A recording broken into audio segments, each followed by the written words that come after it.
চীনা নববর্ষের ইতিহাস ৩,৫০০ বছরেরও বেশি পুরনো। চীনের ঐতিহ্যবাহী বর্ষপঞ্জি অনুযায়ী নতুন বছরের প্রথম চাঁদ ওঠার দিন থেকে শুরু হয় চান্দ্র নববর্ষ। চীনের মূল ভূখণ্ডে বসন্ত উৎসব হিসেবেই পরিচিত এটি।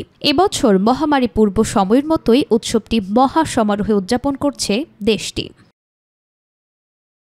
নববর্ষের আগের দিন পুনর্মিলনী ডিনার দিয়ে শুরু হয় দিনটি এবং চলতে থাকে পরবর্তী ১৫ দিন পর্যন্ত।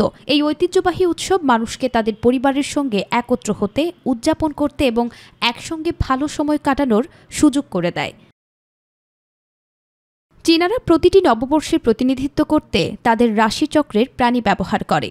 নানচিং শহরের রাস্তায় রাস্তায় এবং অলিতে গলিতে দেখা যায় সেই প্রাণীর প্রতিচ্ছবি, যা প্রত্যেকের জন্য একটি শক্তিশালী নববর্ষের আমেজ তৈরি করে।